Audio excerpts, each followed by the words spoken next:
Guten Tag, bienvenido à Cuisine et Confession. Aujourd'hui, je reçois le sublime Maître Bordelot. Bonsoir, Maître Bordelot. Bonsoir. Alors, Maître Bordelot est un avocat très, très notable ici en ville et aussi le protégé de Maître Raymond, si je peux dire. Tout à fait. C'est elle qui a fait ma formation et on a eu des projets de faire un cabinet, elle et moi, mais bon, avec les aléas de la vie, ben ça n'a pas encore eu lieu, mais le projet, il est pas mort pour autant. Ah, that is good, that is good. Et Maître Bordelot, parlez-nous un peu de vous, de votre carrière. Comment vous êtes devenu avocat? Dans le fond, c'est un parcours un peu atypique que ce que je dirais.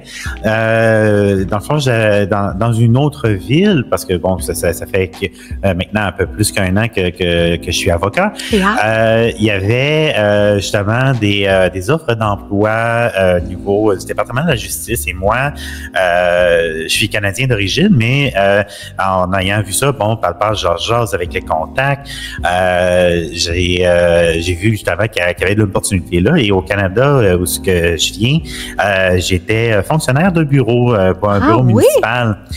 Oui, je m'occupais des permis de la ville de Rivière-du-Loup. Ah, intéressant. Dans le fond, je cherchais à faire quand même un peu de travail de bureau, mais quand même aller sur le terrain un peu. Puis je trouvais que le travail d'avocat, c'était quand même bien parce qu'il y a une partie bureau, mais il y a aussi une partie d'aller sur le terrain pour aller voir les personnes qui ont besoin de représentation, pour faire des rencontres, pour faire plaider devant la cour, etc.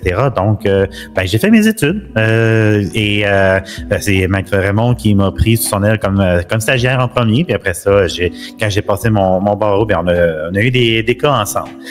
Et avec au fil du temps, il y a eu une portion où j'étais plutôt criminaliste, une autre portion où je suis plutôt procureur, puis là aujourd'hui, je suis un peu des deux. C'est good. Oui. Maintenant, j'ai pas vraiment de spécialisation. Je suis un peu généraliste, mais je t'avouerai que je suis quand même assez en demande partout au pays. Donc, je fais beaucoup de transport avec ma voiture électrique à travers le pays. Je suis appris à aller donner mes conseils juridiques un peu partout. Donc, je suis pas vraiment disponible tout le temps pour la ville ici, mais n'importe qui, que ce soit la police ou des citoyens qui a besoin de conseils juridiques, besoin de quelque chose, vous pouvez prendre rendez-vous avec moi par courriel à bordelot@luxcity.com et on va pouvoir planifier justement une rencontre peu importe où que c'est confidentiel. Ah, that is good. Donc, oui, merci Maître Bordelot de nous avoir expliqué tout ça. Mais est-ce que peut-être éventuellement en politique, ça vous tenterait de vous lancer ou appuyer des candidats politiques? Appuyer des candidats, oui. Me lancer moi-même en politique, peut-être un peu moins. Moi, je suis plus un joueur dans l'ombre qui va stratégie, qui va donner son opinion, mais ça va être rarement moi qui va être justement devant les caméras. Aujourd'hui, là, je fais quand même une grosse exception justement d'être devant la caméra. Là. Parce que la semaine dernière, vous êtes venu souper à la maison, mais vous n'êtes pas arrivé les mains vides. Vous êtes un excellent invité à avoir, à apporter des petits cadeaux, des petites miniardises, si on peut se permettre. Vous avez, et c'est pour ça que j'ai dit, non, Maître Bordelot, il faut que je vous reçois à Cuisine et Confession. Vous avez apporté du fudge canadien, ma foi, est délicioso. Ah oui, c'est recette familiale de grand-maman Yvonne qui nous faisait. Ma grand-mère a vécu avec moi durant mon enfance, depuis que je suis né jusqu'à temps que j'avais 12 ans, puis que malheureusement elle décède de maladie, là, du cancer. Ma grand-mère aussi, elle a vécu avec nous au manoir Strauss à Zurich et elle nous racontait justement ces drôles d'histoires-là. Stromwell Peter qui pas sucé les pouces, sans ça le tailleur va venir couper les pouces. Mais bon, ça c'est les histoires allemandes de Großmother Eileen. Ouais. Yeah. Fait que c'est ça, c'est sa recette qui est perpétrée à travers les bordelots de mère en fils et de fils en petit-fils. Si jamais j'en ai des enfants, c'est pas ma volonté, mais si jamais j'ai d'autres personnes dans la famille, c'est sûr que j'ai passé la recette. Ah, that's good. Donc, comment qu'on fait ce délice vraiment? Là, c'est vraiment la recette ancestrale. On aime ça, les recettes ancestrales ici, là. Donc, oui. Et je suis sûre que c'était une dose de réconfort dans votre enfance. Moi, je pense que j'ai mangé oui, c'est mon classique du temps des fêtes. Ah oui? Ah oui, à chaque temps des fêtes, ici, il n'y a pas de fudge autour de la table, c'est parce que c'est pas un temps des fêtes réussi. OK, that's good. Donc, ça, c'est comme au Canada, ça vient avec la dinde, avec les atacas puis tout ça. Là. Ah oui, ben nous, c'est fondu au fromage et charcuterie. Bon, ben chacun ses traditions. Exact. Je vais y aller peut-être avec la liste des ingrédients, puis là, je vais me fier justement au livre de recettes ancestrales. Yeah. Ah, c'est vraiment ancestral, là, on voit la poussière dessus. Atchou! Oui. Ah, désolé. À vos souhaits. Donc, on commence, puis c'est une recette toute simple, hein, puis c'est n'importe qui peut la faire, c'est extrêmement simple, ça prend très peu d'ingrédients. OK. On commence avec une demi-tasse de margarine, puis on a des meilleurs résultats avec la margarine qu'avec le beurre. Ah, OK. Donc, intéressant. Puis là, c'est vraiment pas une recette pour les diabétiques, je tiens à le préciser, parce qu'il y a beaucoup de trucs sucrés. Okay. Et le prochain ingrédient, ça y va avec ça, 2 tasses de sucre blanc. Oh, oui, c'est beaucoup de sucre. Oui. Ensuite, on va avoir besoin de lait de carnation. C'est du lait évaporé sucré à 2%. On a besoin de 2 tiers de tasse de lait carnation. Ensuite, une tasse de petites guimauves blanches. Et là, j'insiste sur les petites guimauves blanches parce que on va avoir besoin que ça fonde rapidement dans la préparation plus tard. Avec de la guimauve? Oui, c'est avec de la guimauve. Intéressant. Et pour maintenant le chocolat, ben c'est un paquet de brisures de chocolat. Moi, la marque que j'achète, c'est la marque Chip-Its. Puis là, on prend la sorte qu'on veut. Ça peut être du mi-sucré, ça peut être du lait, ça peut être chocolat noir. Ça, c'est ce que je vous avais apporté l'autre fois. Est-ce qu'on peut J'en ai mixer? fait aussi. Ah oui, tout à fait. Pourvu que ça soit, dans le fond, un paquet de Chip-Its, il faut que ça soit autour de 175 grammes, mais des fois, les paquets, ils viennent en king size, là, parce que c'est... fait que là, ça serait une tasse à ce moment-là. Parce que là, sinon, il y aurait trop de chocolat.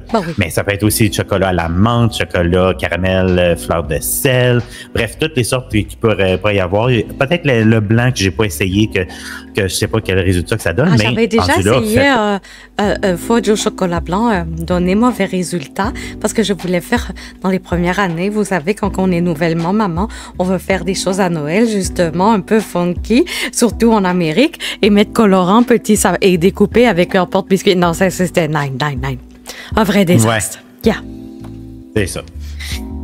Sinon, à part ça, tout ce que ça prend, mais c'est un bol. On va faire ça dans le chaudron ici, mais ça prend quelque chose qui va au micro-ondes. Parce que oui, tu sais, au Canada, puis justement dans ces années-là, on était quand même simpliste.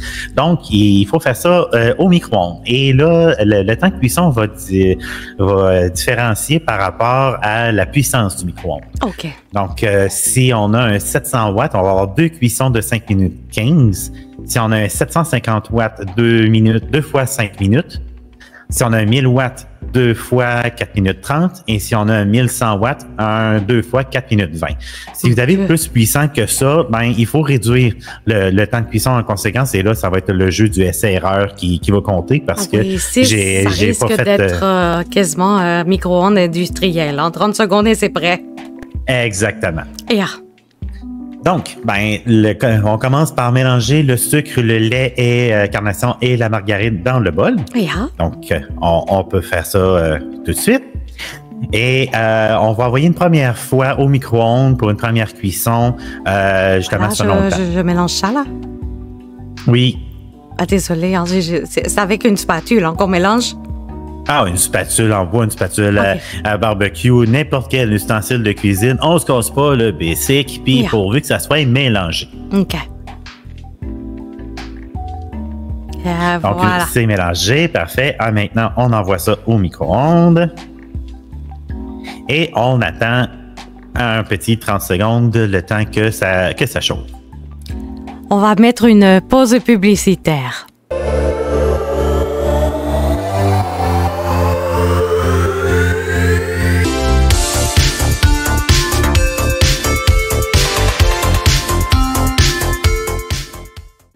Bon, ben, on est de retour et on va aller sortir le plat du micro-ondes et on fait attention parce que c'est extrêmement chaud.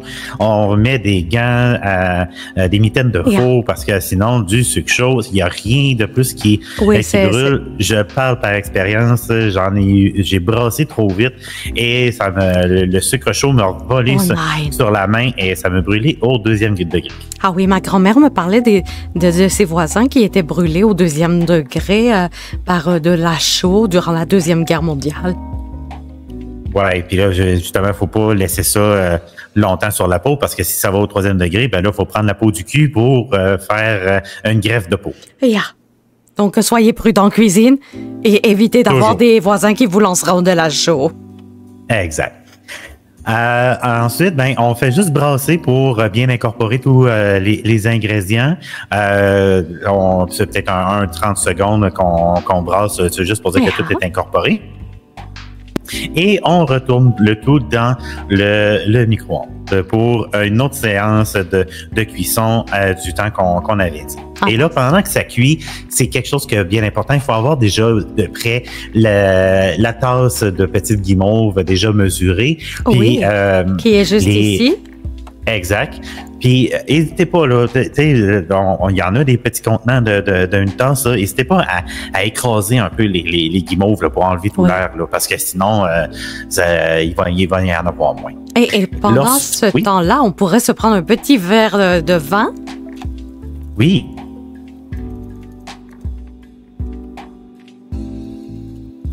Et voilà. Donc, oui, c'est un merlot de vignoble Élyséenne, justement pas très loin d'ici, là. J'aime bien la robe de ce vin-là. L'odeur aussi, il y a un petit goût fruité que j'aime beaucoup. Oui, ça, je sais c'est quoi, c'est la variété. Oh, et il s'est mis à faire sombre. Oui, bon, c'est probablement une petite baisse d'énergie de Strass Power Energy. Ah oui, peut-être à cause du micro-ondes. Ah, ben oui, c'est micro-ondes industriel. Exactement, ça doit être ça. Parfait. OK. Donc, lorsque ça va sortir, là, ça n'a pas fini de cuire, mais ça va être important de tout de suite mettre les guimauves dans la préparation parce que le but, c'est de faire fondre les guimauves dans la préparation qui est toute chaude et on va brasser jusqu'à temps qu'il n'y ait plus de guimauves apparentes, les morceaux. Et tout de suite après, c'est là où on met les chipites dans la préparation et encore là pour que la chaleur résiduelle fasse fondre le chocolat. Et une fois que tout ça est bien incorporé, on met ça dans un moule préalablement graissé avec un peu de margarine juste pour que ça facilite le démoulage. Oui. On envoie ça au frigo quelques heures et quand c'est figé, c'est prêt à servir. Petite question. Est-ce qu'on peut mettre un papier ciré? Ça pourrait. Ça fait peut-être un peu moins de esthétique. Mais oui, ça pourrait fonctionner. Ah, that is good, OK. Après ça, ben, on coupe en morceaux, on met ça dans une belle jolie boîte en métal du Dollar Shop là, avec les thèmes de Noël. Là, puis, le Dollar Store. Oui, le Dollar Store. Et après ça, on donne ça en cadeau justement à nos invités. On laisse ça sur la table. Et ça fait aussi à toute l'année un beau cadeau à remettre. Effectivement. Ça rivalise avec les truffes au chocolat. Oui, effectivement, je confirme. Et voilà, pas plus compliqué que ça. Ah, that's is good. Et là, je suis désolée, là. Je sais que c'est pas tout à fait prêt, mais j'ai envie de lécher un petit peu la spatule et le bol. Ah, ben oui, ça, c'est le plaisir coupable d'enfance de n'importe quel enfant. Ah oui, Et là, faut juste faire attention pour pas se brûler avec la préparation, parce que même si ça l'a... la température a descendu beaucoup pour faire fondre les guimauves j'ai soufflé dessus avant. Le chocolat. Ben, c'est quand même encore chaud un peu. Oui, c'est ça. Justement, lécher la spatule, là, pour avoir le reste. C'est délicieux, c'est délicieux. Franchement, Merci, Maître Bordelot, pour cette délicieuse recette. Vous allez pouvoir le retrouver directement sur le site de Weasel News. Et puis... est-ce qu'il y a quelque chose que vous aimeriez dire comme mot de la fin? Consultez les avocats à chaque fois que vous en avez besoin, pas besoin que ça s'en aille directement devant monsieur le juge. Puis ça peut être n'importe quoi, un conseil, juste à savoir comment bien fonctionner ou n'importe quoi. Les services juridiques sont là pour à peu près tout.